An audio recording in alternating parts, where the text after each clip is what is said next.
Saïdani, cette histoire de comment briser les manifestations en prenant les manifestants et les manifestantes, surtout les manifestantes, aller les jeter en pleine autoroute, vous imaginez? C'est même pas une route nationale. En pleine autoroute, ils les mettent comme ça, ils les disséminent, hein, une quinzaine ici, une quinzaine là-bas, et ils partent, ils les laissent comme ça. Exact.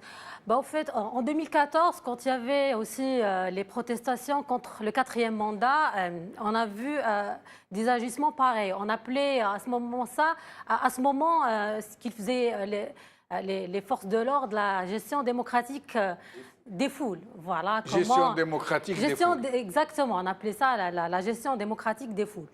Au fur et à mesure, les foules commencent à grandir et beaucoup de secteurs commencent à protester.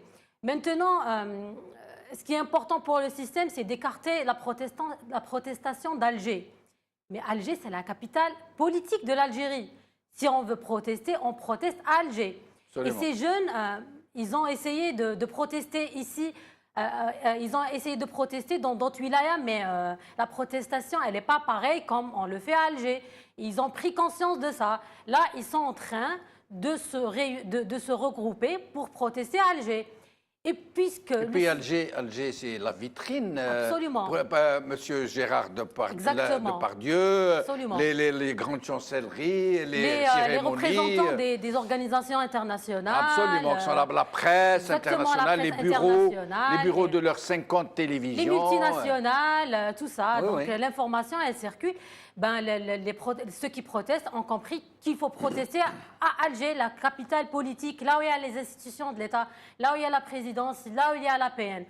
Et là, comme je vous ai dit tout à l'heure, il n'y a plus maintenant de personnes qui prennent de décisions. Là, ça devient anarchique. Comme je disais l'autre jour, j'ai fait un tweet, j'ai dit que dans un match de foot, quand une équipe elle perd et elle n'a plus de solution, qu'est-ce qu'elle fait? Elle jette le ballon à l'extérieur. Elle jette donc n'importe comment pour écarter le danger. C'est vrai. Exactement. Qu'est-ce qu'ils sont en train de faire? Ils sont en train de jeter des citoyens et des citoyennes hors de leur capitale. Là, c'est scandaleux. Et c'est condamnable. Vous avez dit hors de leur capitale. Bien sûr, leur capitale.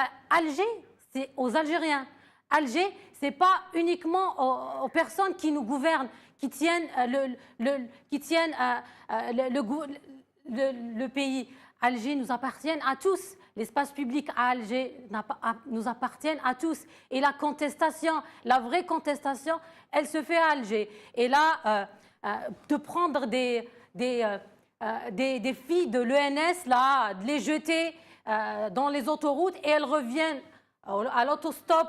On a vu les images, il faisait nuit. Ça, c'est des images qui sont intenables. Et là, de voir des étudiants se faire tabasser, des résidents, des médecins résidents qui se font tabasser par la police, là, c'est des images dignes de régime totalitaire. Qu'est-ce que vous pensez de cette information qui a été donnée par TSA, contestation sociale, les Wali, les services de sécurité mis en alerte? Bien sûr. C'est peu de dire la panique, là c'est l'alerte. Hein. Exactement. Tout à l'heure, vous disiez qu'il n'y a pas une très grande contestation, mais il faut souligner une chose. La contestation, elle est où? Dans des secteurs clés, l'éducation, la santé, l'éducation supérieure. Il manquait que le transport pour vraiment geler le pays. Il faut